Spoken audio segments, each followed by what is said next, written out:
this is not a true review of Saturday night's main event. This is more of a breakdown of what I want to see moving forward with Saturday night's main event. So Saturday night's main event, which was December 13th of 2025, is forever the day that John Cena retired from inside the ring, in-ring retirement, which is cool, which is good, because it was time for him to go anyway, and he was ready to go. You know, I already did a whole video about Cena. Go check it out. What I saw from this entire thing, for me personally, it was NXT talent being showcased in a bright light that is Saturday night's main event. Now, I don't know about you guys, but for me personally, Saturday night's main event really hasn't done, like, outside maybe the first one that they did this when they brought it back, outside of maybe that one potentially. I don't know. I don't really watch them. I ain't gonna lie to you, I don't watch them. But outside of that, I feel like every single Saturday night's main event just have not been good at all, in my personal opinion. It's just been something to kill time. It doesn't push any storylines, doesn't do anything. Well, if that's the case, we can flip it. We can flip it and start incorporating NXT talent. And that's something that they did for John Cena's retirement. See, reports came out. Now, of course, anything with rumors and reports and stuff, take it with a grain of salt, because they most likely are wrong and they just reporting stuff that they potentially heard, quote unquote. But rumors had it that John Cena wanted nothing but young talent, NXT talent, on that retirement and his retirement show to showcase them for the future. And I don't have to believe that rumors, because that's what we got. We had Obi Fimmin versus Cody Rhodes. We had the NXT champion versus the WWE champion. And the night before on SmackDown, when they did a confrontation, Obi Fimmin was letting Cody know, I'm not the future. I'm right here. I'm the present. This is not something that you look 5-10 years down the line. I'm right here standing in front of you, and you're going to see that in our match. And that's exactly what happened in that match. If y'all seen the very end of that match, whenever Drew McIntyre, which was the laziest way, well, I understand, no rant. But at the very end, you can tell on Cody Rhodes' face that, I'm glad he's not on the main roster type look. And I like that. But as some of y'all might know, a lot of y'all probably know, I've been booking Obi Fimmin on the main roster since the whole tournament and stuff was announced. I've been booking him to retire John Cena. I was booking him to win the World Rumble and take the WWE Championship off of Cody Rhodes. It allows a brand new mega star, mega face, a mega push being pushed on the main roster as a main eventer, as somebody they can count on for the future of the company, instead of keep on relying on older wrestlers. They have this now, and that was my booking. Of course, it's not happening right now, but he's still my pick to win the World Rumble. That's who I want to win the World Rumble. Forget all the other stuff. He's my pick to win the World Rumble, and I would love to see that. I feel like the match was about to get to another gear before they let Drew McIntyre interfere with lazy stuff, whatever. But then we got to look at the rest of the show. We have Solo Ruka versus Bayley. We had a veteran versus a pretty much NXT rookie. You know, she's catching momentum, which is good because you need that momentum catcher. She's catching those momentum, and then in this matchup, she showcased what she can do in that ring. Her athleticism, her finisher, which everybody popped forward. You know, they was like, oh wow, this is what the future looks like. Man, she's incredible. Even though for me personally, I didn't think that was the person they would showcase, but I take it. You know what? I take it. I'm not gonna lie, I'll take it.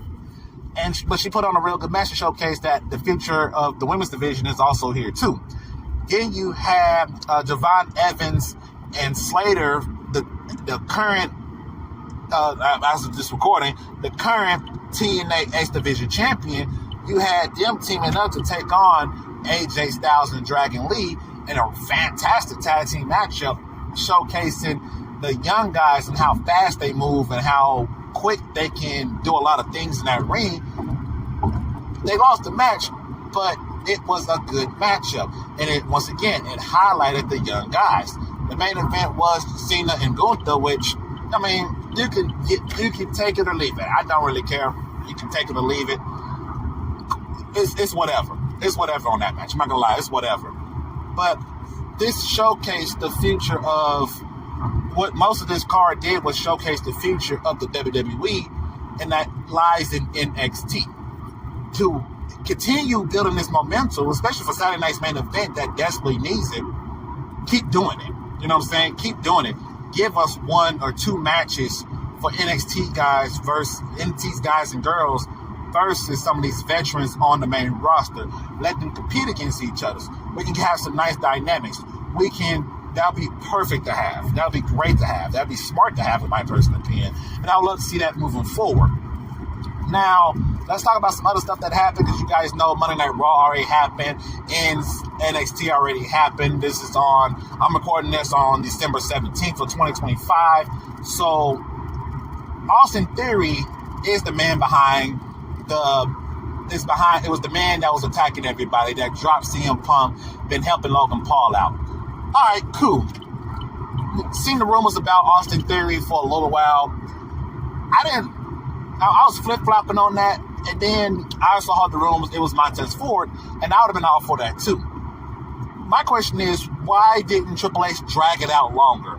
Well, why push it why reveal him so early? It's only been, a week or two? It hasn't been that long since everything started, and he was like, unmasked, Austin Theory. All right, cool. But why is he helping Logan Paul out? Is that the goal, is to put him and Logan Paul together? I don't want to see Austin Theory in a tag team again. I want to see Austin Theory on his own thriving. To me, that's a guy that can fit the vision. That's a guy that Paul Heyman can help push through. All Austin Theory needs is a chance to let him do his thing. You know what I'm saying? Let him get a new gimmick. Let him work that inside the ring. Let him do the moves that he's been doing for a while. Let him be reminded in the WWE why he's there, why he's on the main roster, why he's an excellent part of the main roster. Something that, I think, my personal opinion, Triple H has broached with him is the fact that he shouldn't be the one underneath this mask, in my personal opinion. But I'm fine with it, as long as we get some sort of good push out of this. If we don't get anything from this, and this end up being a Logan Paul and him as a tag team, and he's taking the pinfall so they can protect Logan Paul for whatever reason or another, I'm good on this then. I don't want to see that. I'm good on that. I don't want to see that at all. That's a waste of my time. That's wasting everybody else's time. I think they could have dragged this out at least to the Royal Rumble or something like that. They did it so quickly. I was like, that was quick, anticlimactic, and everything. That's all right. That's a choice. It's a choice.